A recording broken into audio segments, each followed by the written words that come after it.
Hello everyone, welcome to my channel RG vlogs.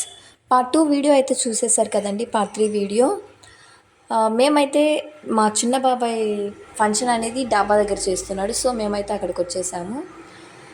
మేము అంటే అందరూ ఒకే చోట ఉండరు కదండి, ఒక్కరు ఒక్కో చోట చేస్తున్నారు ఫంక్షన్. సో అన్ని చోట్ల వెళ్ళి అలా కొద్దిగా వాళ్ళతో టైం స్పెండ్ చేసి వస్తాం. వెనక మీరు చూస్తున్నట్టయితే కొండ కనిపిస్తుంది కదండి, ఆ కొండకి ముందరే హోటల్ అనేది కట్టాడనమాట మా బాబాయ్. హిల్ వ్యూ హోటల్ అని చెప్పి కొంచెం యూనిక్గా ఉంటుందన్నమాట, బాగుంది. అలాగే ఇక్కడ చూసారా, ఎప్పుడైనా సరే ఫంక్షన్ జరిగి ఖచ్చితంగా ఐస్ క్రీమ్ బండి అయితే వస్తుంది. మా పిల్లలు అయితే మారం చేస్తారు. మా చిన్ను అయితే తీస్తావా లేదని చాలా గొడవ చేశాడు, కానీ నేనైతే అస్సలు తీసిలేదన్నమాట. అది తినడం వల్ల హెల్త్ అనేది పాడవుతుంది. సో ఫ్రూట్ జ్యూసెస్ అలా ఏమైనా ఇవ్వాలి, కానీ ఇలా ఐస్ క్రీమ్స్ తీసేయడం వల్ల పిల్లల హెల్త్ మనమే ఖరాబ్ చేసినట్టు ఉంటుందని నేనైతే తీసిలేదు. మా డిన్నర్ అనగానే అసలు పిల్లలు కిటకిటలాడుతూ ఉంటారు అన్నమాట. ఎక్కడ చూసినా పిల్లలే ఉంటారు. మా చెల్లి అయితే ఏదో ఒకటి తింటూనే ఉంటుంది. ఇక నేనైతే అక్కడ కొద్దిగా టైం స్పెండ్ చేసి మళ్ళీ రిటర్న్ అయితే వచ్చామన్నమాట అమ్మ వాళ్ళ ఇంటికి.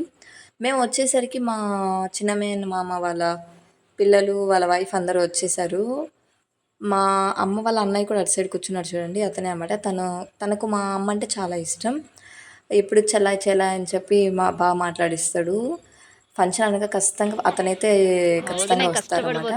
ఇంకా మా వదిన అయితే డిన్నర్ అంటే మా వదినకి అయితే ఫుల్ వర్క్ ఉంటుందన్నమాట. మేమన్నా రెస్ట్ తీసుకుంటామేమో కానీ మా వదిన అయితే అస్సలు రెస్ట్ తీసుకోదు, చాలా వర్క్ హ్యాండిల్ చేస్తుంది. ఇంకా చాలామంది వస్తూ ఉంటారు కదండి, ఏదో వర్క్ అనేది ఉండనే ఉంటుంది. ఆడికి కొంచెం మేమైతే హెల్ప్ చేస్తాము. సినిమా రాలేదే, కానీ మా వదిన చేస్తూనే ఉంటుంది అనమాట. చిన్న మామ చెప్పిండి జ్వరమా, డిన్నర్కి రావాలంటే జ్వరమా.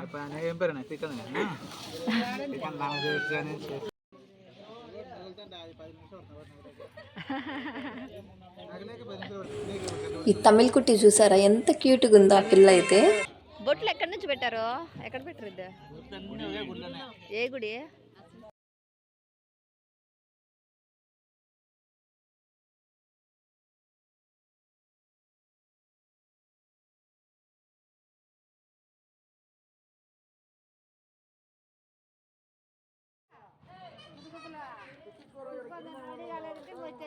షర్ట్ ఎందుకు వేసుకోవాలి డాడీ?